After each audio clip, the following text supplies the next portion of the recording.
So good morning, good afternoon, good evening. My name is Farrokh Mistree, and I'm delighted to be the moderator for a conversation with young Zoroastrian professionals on getting the most from the college experience that includes planning, networking, and selling yourself. This webinar series has been sponsored and supported by the World Zarathustra Chamber of Commerce, and the emphasis in the World Zarathustra Chamber of Commerce is to pursue entrepreneurship when you are faced with limited resources that you can control. Previous webinars are recorded at this link, and the panelists today are Farzin Avari, Karishma Koka, Nazneen Mistry, and Hosherdar Polad will be synthesizing the conversation.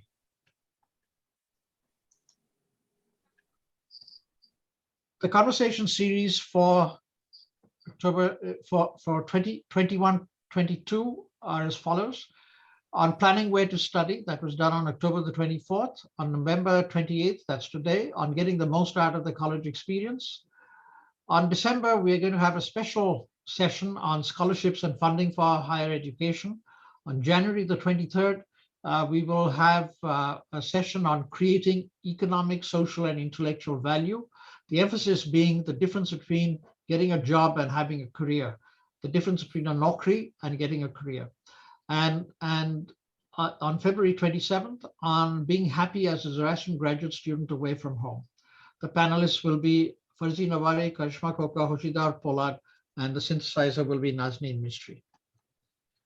The plan for today is as follows. There's an opening comments, which I'm making right now for about 5 minutes. The panelists will introduce themselves and they will do a commentary. And then after the panelists have spoken, Hosherdar will do a synthesis and invite questions for clarification. And we will deal with that. And then after that, we will open the floor up, open the mic up for people to ask any questions that they would like. And then there will be some closing remarks. We hope to finish in 60 minutes. So what are we about? The World Zarathustra Chamber of Commerce, in partnership with the Zarathustra faculty in academia, envision empowering Zarathustra students to learn how to create economic, cultural, and intellectual value. This is very important. The focus is on creating economic, cultural, and intellectual value. The mission of the Zoroastrian Faculty Network is to facilitate Zarathustra youth through higher and specialized education to pursue careers in industry, government, and academia as business entrepreneurs, social entrepreneurs, and knowledge entrepreneurs. And this ties to the mission of the World Zarathustra Chamber of Commerce is to provide an opportunity for people to learn how to create economic, cultural, and intellectual value. The ZFN webinars are conversations. These are not lectures. These are conversations where the panelists seed the conversation, and then we hope to have a dialogue with the people who are present. This initiative is supported by the R.D. Setna Scholarship Funds and the WZCC ZEDF, which is the Zoroastrian Entrepreneur Development Fund. For further information, you can look at these websites. So with that, it's my pleasure to invite Nazneen Mistry to introduce herself and then to share her wisdom with you. Nazneen. Thank you so much. I'm Nazneen Mistry, and I'm currently located in Houston, Texas. I've pursued my BCom and MCom Part 1 from University of Mumbai back in India, and I pursued my Master's of Financial Analysis from Rutgers, the State University of New Jersey. I'm currently working as a financial analyst at Karishma Koka PLLC, and I'm here to assist the youth to achieve their goals. Below are my contact details. Next slide, please. Today, I'm going to talk about transitioning to a professional in an organized, systematic, and well-planned manner. In my academic journey, finance was my key focus, and my parents were always supportive about that.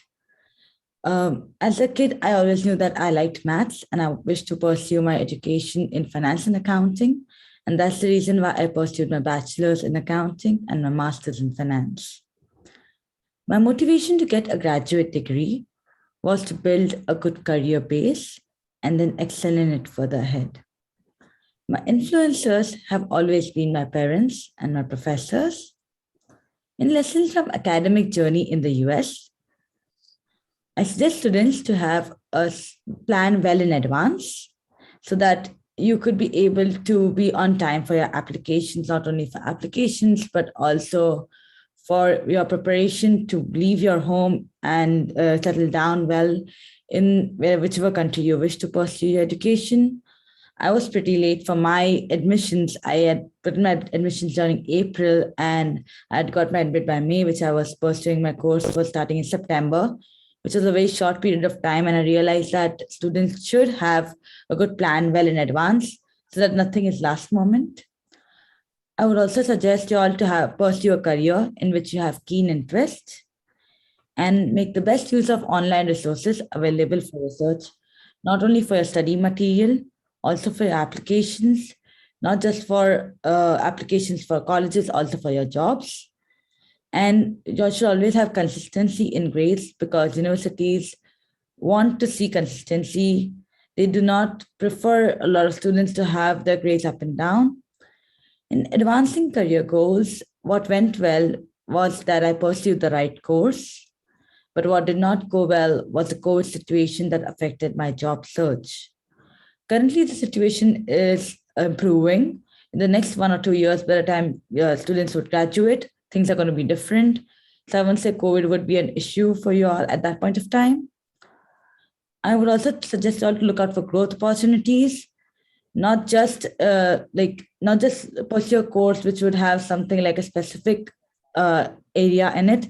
Have growth opportunities in your program so that, for example, if you want to move out and pursue something different or have a career in and have more career options ahead. Weigh the pros and cons of various universities before seeking enrollment, since each university now every year basically in the US provides you gives you an option to select the courses that you wish to pursue. So if you want to pursue something specific, look out for colleges which would provide you with such specific courses. In tips for parents and young Zoroastrians, I would say communication is the most important parameter. Parents should communicate with their kids, even if they're not, and even if they're far away from home, because support from parents is really important. And also students should keep be in connection with their parents and communicate well, not just basically basic communication, but also their goals and what they want to pursue ahead, so that their parents will be able to support them in a well manner. And I would also tell parents to assist their students, their kids to basically pursue higher studies and encourage them by giving the courage to face new challenges with a smile. Students should discuss and arrive at an actionable plan with a realistic deadline with their parents. So communication is important to be able to plan your career ahead. And I would also encourage you all to liaise with professors to seek information of the programs that you wish to pursue so that you have a better understanding of what you're going to do ahead in your course. Next would be Farzin. Thanks, Nazneen. I am Farzin Avari. I am an educator from Atlanta, Georgia. I got my bachelor's degree in psychology from the University of Georgia, my master's in science education from Kennesaw State University. I currently am working as a virtual science teacher and Beta Club sponsor at Georgia Connections Academy. And my passion is to help people grow, learn, and thrive.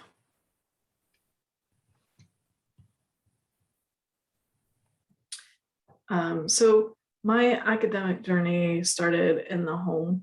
My parents were always focused on education and really supportive of everything that I wanted to study. Sometimes we didn't agree on what I should be studying.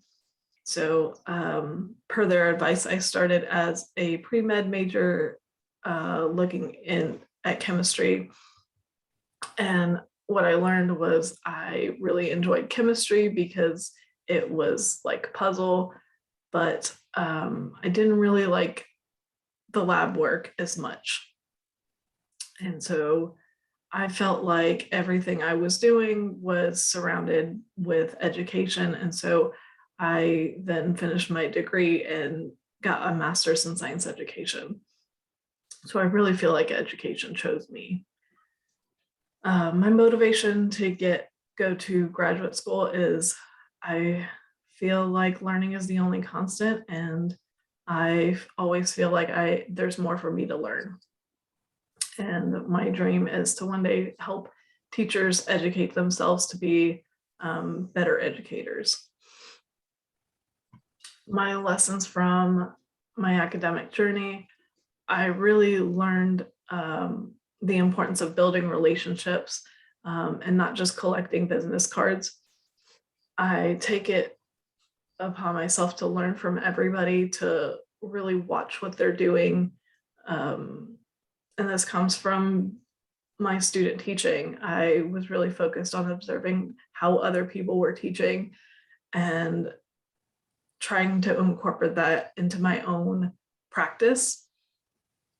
So it's about finding the things that work well, finding the things that maybe somebody is doing that you don't particularly care for, and really making that decision for yourself and getting to know yourself and building that practice for yourself. So it's really important to be systematic and organized, and to market yourself the way that you best would like to present yourself. As I mentioned before, education hasn't necessarily been a straight path for me, and that's okay. I really have learned a lot from each opportunity that I was presented. What didn't go so well is when I ran into roadblocks. It was really challenging to figure out how to navigate and how to pivot to find something that I did want to do. And so in that, I was really dependent on taking notes in my planner and making pro-con lists and trying to get input from people in my circle to really figure out, how do I pivot? How do I change what I'm doing to find something that's better suited for me? My tips for young Zoroastrians is find your people, professionally, socially, within the Zoroastrian community. Find those people that are willing to listen to what you're going through, help you provide advice, and help support you along the way. Another tip I have is to always ask questions. If you need clarification, always ask, how can I help? Because then again, you're going and building that relationship a little bit deeper. You're showing that you are willing to contribute to this relationship, and it's not just a one-sided, I need help with something, you know. And lastly, take notes on everything. I find that by taking notes, I am taking the time to think about what is going on, and if I need to pull them up later, I can do that. And it's really helped me in kind of formulating what I want to do, how I want to improve my practice, and how I want to move forward. Next, I'll pass it to Karishma. Thank you very much, Farzin. My name is Dr. Karishma Koka, and I'm in London. My background has been in India with a master's by research from the Tata Institute for Fundamental Research in Computational Neuroscience and a BSc in Environmental Science, Chemistry, and Biology. I then went on to do a PhD in neuroscience from the University of Cambridge. My position is as a learning and development consultant, working on strategic metacognitive solutions for academics and for corporate executives, as the co-founder with my mother, Jeru, of the Ultimate Achievements Academy, where our passion is to empower individuals through education, bringing people together for the greater good of all. I'll now take you through my journey so that you can derive for yourself a few tips where you can help add value, both to your own life and others, and be investable. For me, this is a journey from knowledge through evaluation and action, which consists of re-evaluating at every step to build wisdom. In my academic journey, the key focus has been learning and growing. The role of my parents, elders, faculty, mentors, I see as stakeholders. So that my career in science has really been more about developing the mind, with an aim of catalyzing the growth of both myself and other individuals so that we add value to the teams we belong to, so that we grow beyond the available resources synergistically. To share a few lessons from my own academic journey, knowing the facts and progressing joyfully through this learning journey has been very valuable. So the mind grows and we learn to be self-regulated. For me, this has been critical to develop the ability of being investable, something that I've been able to pass on to others. It involves increasing skills and learning from both successes and challenges, so that as we build things based on fact, we build credibility. This involves being systematic and organized and working with harmony and happiness so that we build integrity and bring out the best from others. As I advanced my career, it was clear to me that this was moving from being a job-oriented journey to becoming an entrepreneur. The situation was beyond my control as my workplace, the Medical Research Institute in London, closed down. And evaluating the situation necessitated strategically finding a way forward. We started our academy, my mother and myself. And through this, we recognized that as we value the value people add to our lives and help others do this, we can then add value to each individual to help them learn to learn, and they go on to do this in society, creating a network.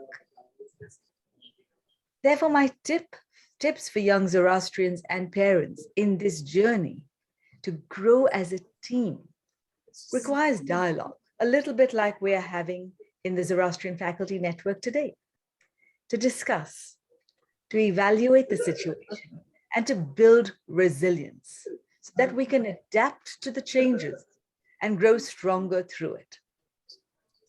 This allows us, as I see it, to create value in the intellectual, the social, and the economic domains, because all these three domains are networked together, they're integrated.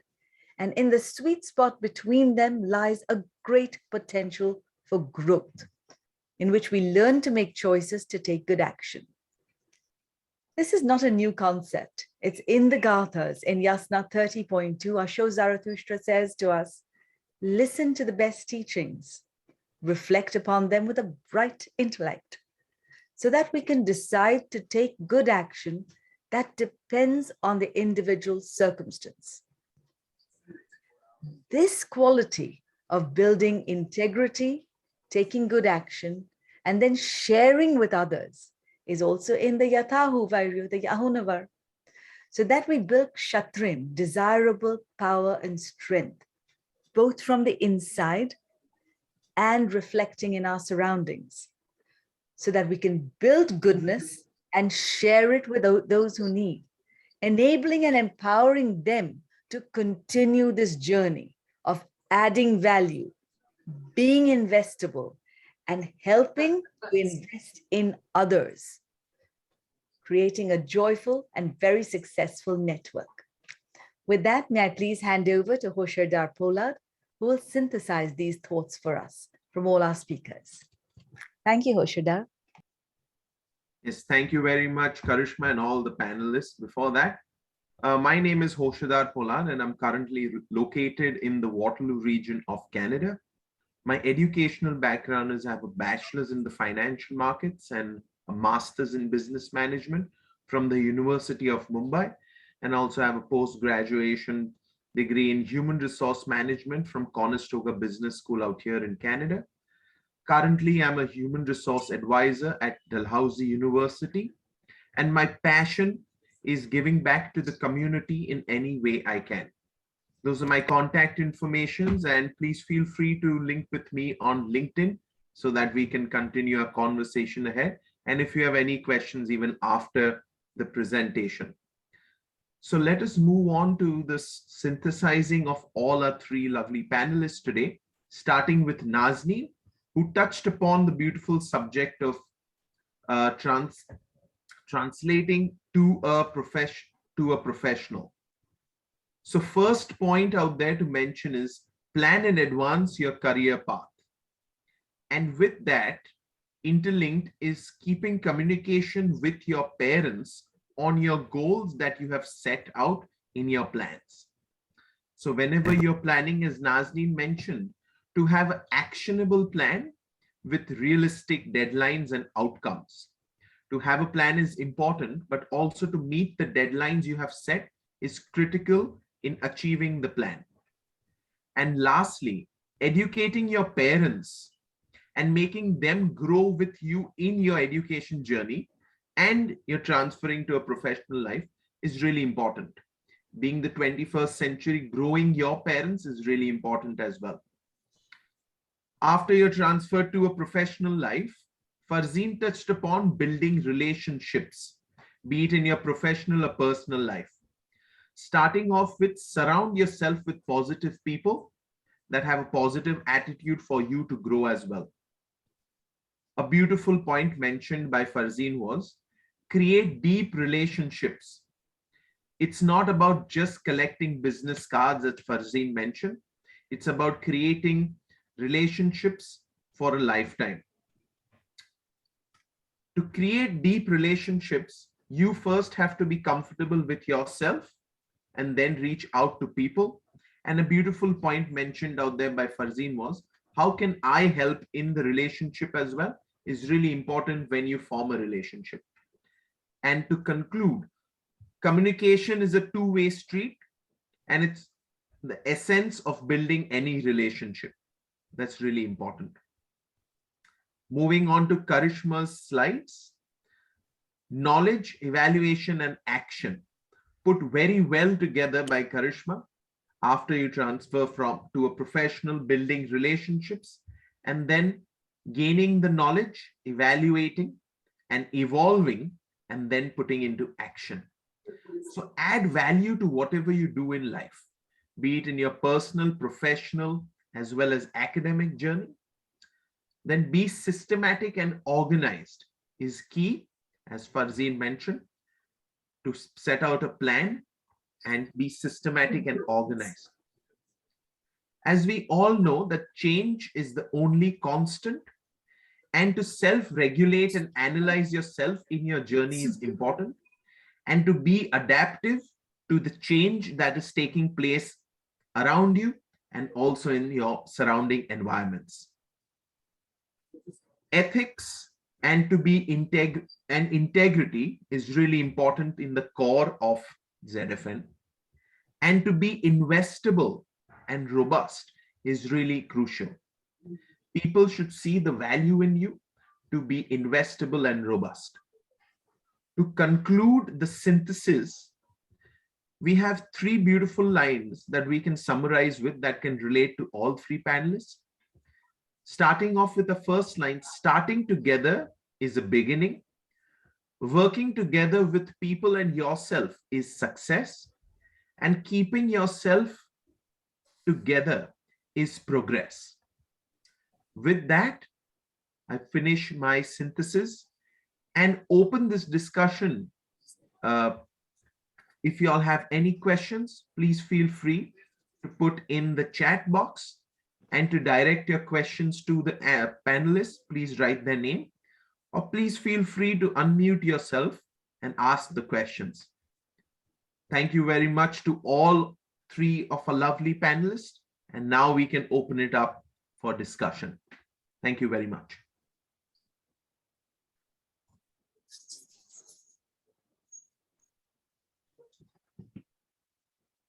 comments, additions? Wispy, your advice.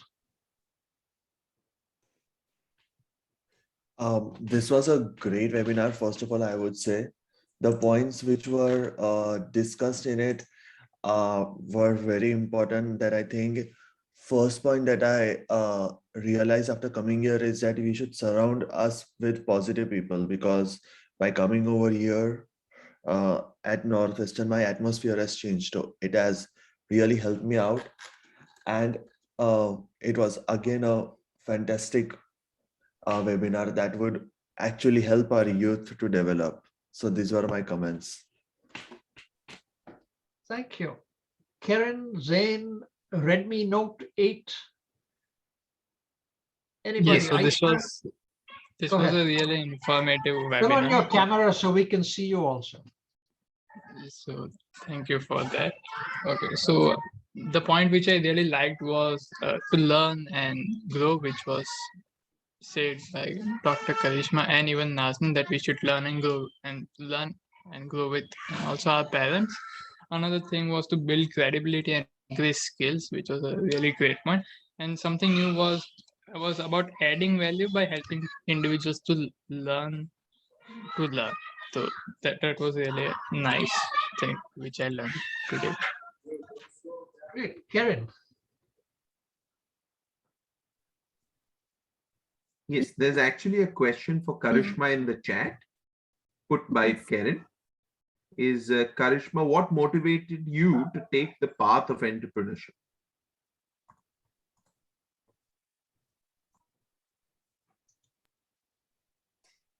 Karen, you know the answer to this because you are already doing it at such a young age. And that is responding to change with a combination of reliability and the need of the hour. It was a suggestion from my mentor, actually, a very distinguished professor who said, you should teach. And so I started teaching from my first year of PhD after about 2 months. And then when I was at the Medical Research Council, again, the next professor said, you should teach. So when the institute closed down, I had two choices, either travel over 15 miles to the next place where I could have got a position, or teach from home. So we set up an academy initially from home and gave to students what I received from my mentors. So that was the journey. A great thank you to my mom for helping me do that and believe in myself, which is why I believe in the power of parent-student networks and teams. Thank you for your question. Thank you for answering. Aisha.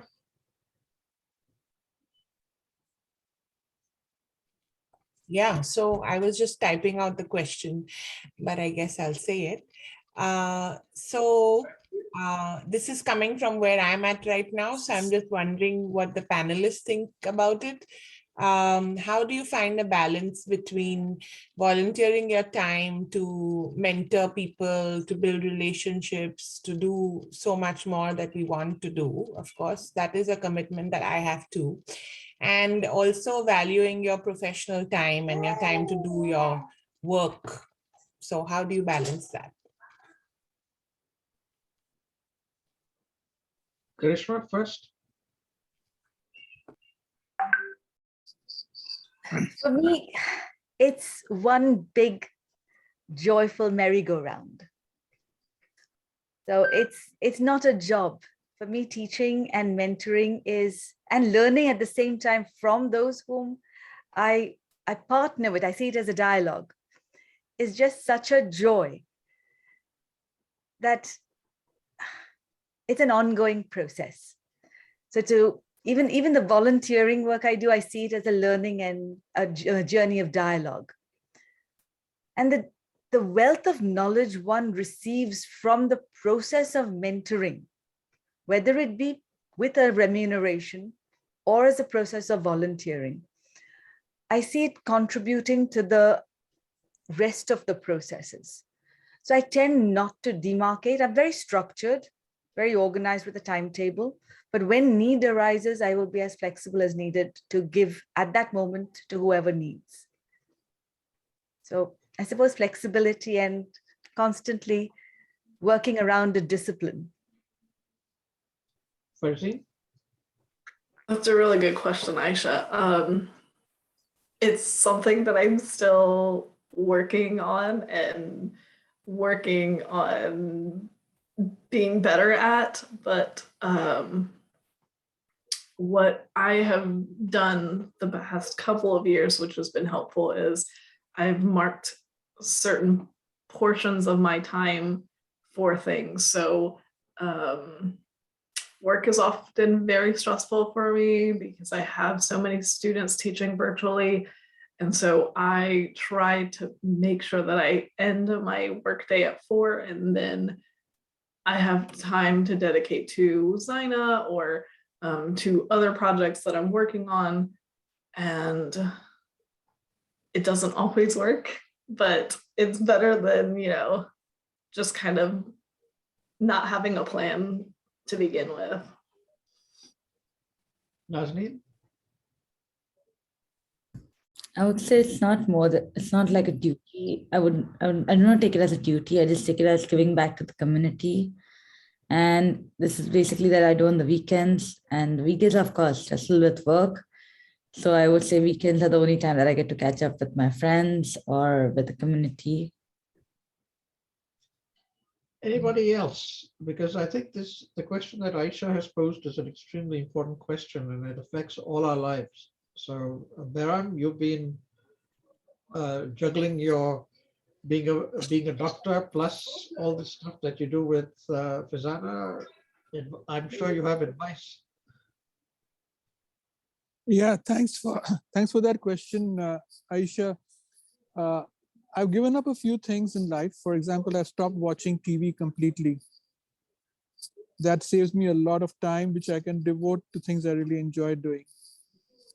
And I've built into my day going to work early in the morning, walking to the metro station, not driving, building in that exercise and give me time to think and meditate and see how I can contribute next time. So it's a fine balance. And Aisha, I really appreciate that question. You bring something of value every time we discuss.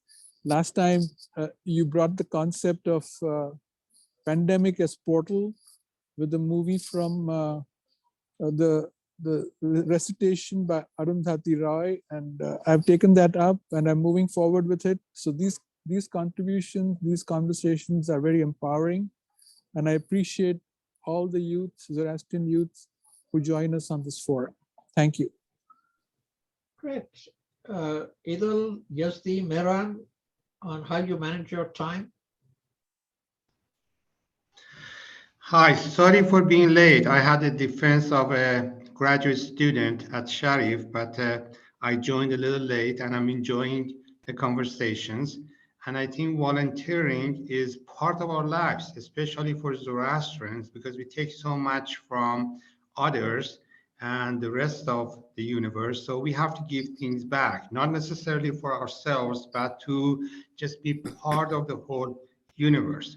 But there's only 24 hours in a day, so you have to balance between your life, your work, your volunteering, and every other thing that you have. And I'm not sure if I mastered it, because everything I constantly on something, I have to worry about other things. Thank you. Idil, you've been a businessman. Yeah, no, balancing your time and organizing your time is obviously very important, and everyone does it in their own way. The one thing that I found most difficult was sometimes you have to say no, and basically if you start doing everything that comes to you, then you get overwhelmed. So you have to select certain things and prioritize them, and in a nice fashion say sorry. But that's something that took me a long time to learn. So it's something I just want to pass along to the youth. Yazdi? No big words. I always feel that if you have the will, you'll find the time. That's it. Well, for me, I do a lot of things, but my focus is on what gives me happiness. And if you know yourself in terms of what gives you happiness, then you can make work part of life. It is not a balance between work and life. It is work is part of life. And so it's just 7 days a week, 24 hours a day, you fit things in. Now, if work has to be part of life, you have to take care of your health. Because what happens to most people is that they cut corners on sleep. That can only go so far. So you have to take care of your health. You have to take care of your hygiene. You have to take care of the mundane things that you have to do, like cook, take care of this, take care of that, do the laundry, things along those lines. And then you have a certain amount of time that's disposable. So given that you have that time that's disposable, you have to be systematic and organized. That means you have a schedule. I make a list every day in terms of what I'm going to be doing or what the key things are. And then I go about doing it. But I think what motivates one is the idea of what makes you happy. So if it doesn't make you happy, then it's very difficult to do it. For example, I tell people that for 11 months of the year, I'm on vacation at the university. For 1 month of the year, I earn all my salary. Why? Because I hate grading. I absolutely hate it, but I have to do it. And I earn my entire salary in that 1 month. And that affects my mood, that affects all sorts of things, but that's what I have to do. So it's accommodating what you have to do, but you have to take care of health. You have to take care of hygiene. And then the rest of the time you spend in a way that gives you happiness. And as Adil has said, everybody does it differently. I'm a great believer in keeping lists and working to lists. Farzin, I've seen her planner. It's a beautiful planner that she's put together for her. You can't get it from the internet or stuff like that. She created her own planner that suits her. And so creating a planner for yourself is extremely helpful. I've got my own planner also. And so that's my comment. Anybody else to further this conversation? Otherwise, we'll start another theme for the next few minutes and we can proceed. How about another theme? Who'd like to introduce another theme?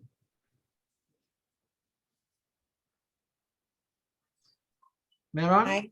I have yeah, go another. ahead. Yeah, go ahead. So I know that all three panelists spoke about pivoting to a different career or being adaptable and changing with the situation.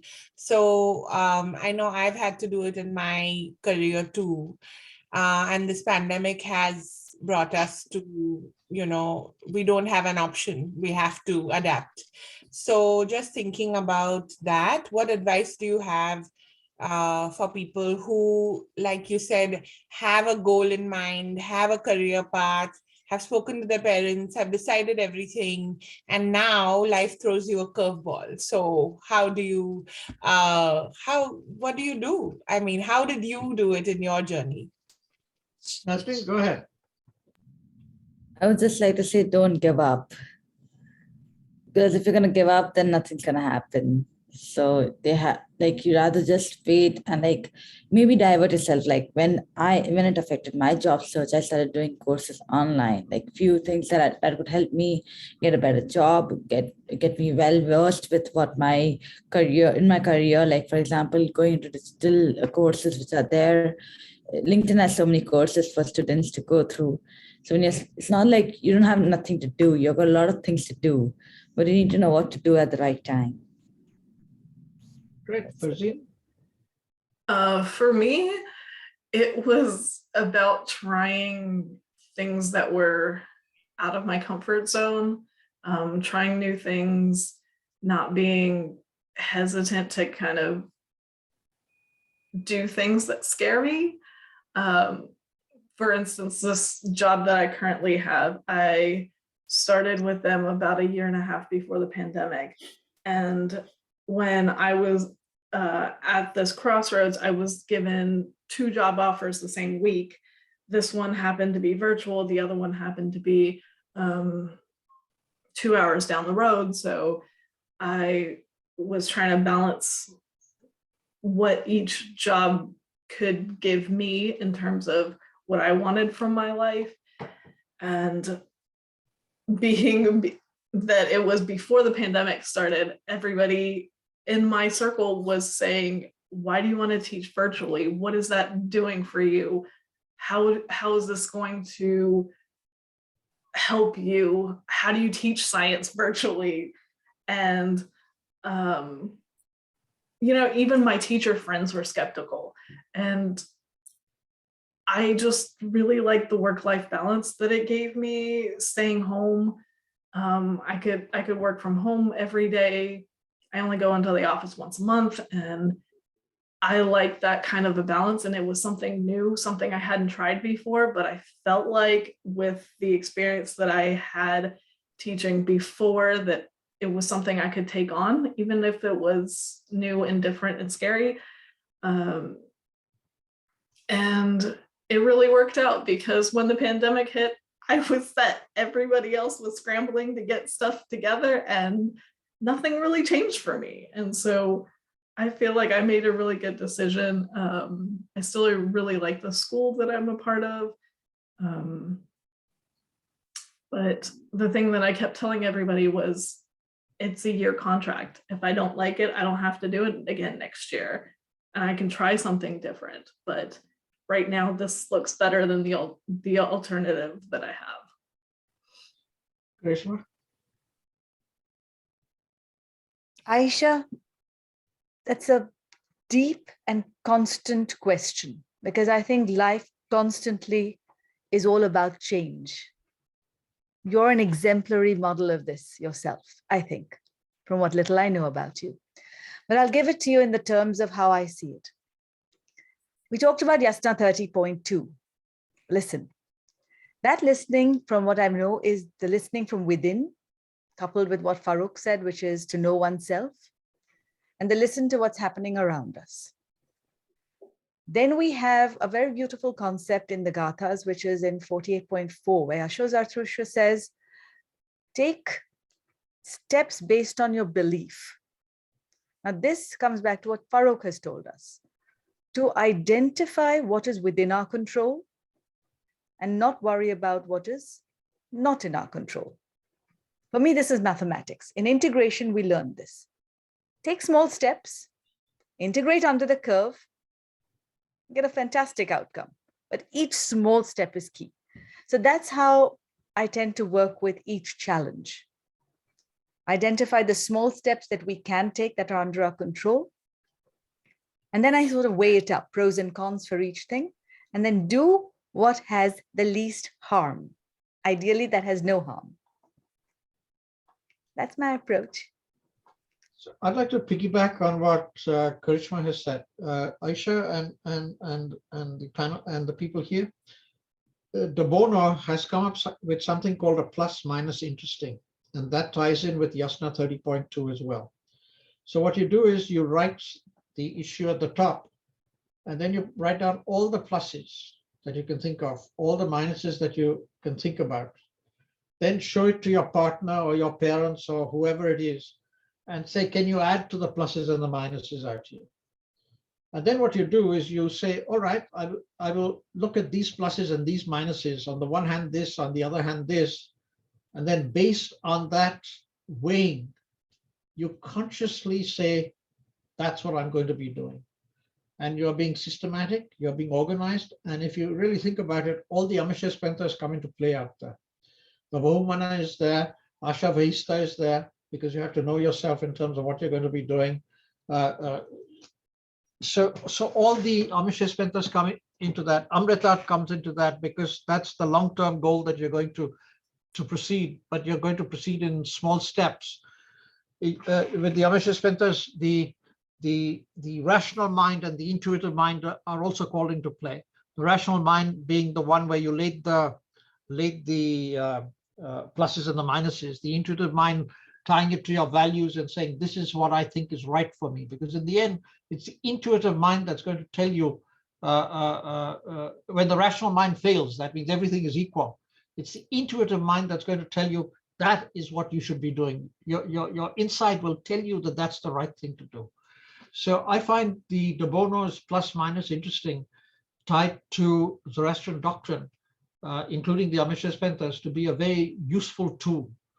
And it takes some time initially to do it, because in the old days I would write things down, and even today Bairi and I write things down, and then for important things, and then we make this thing happen.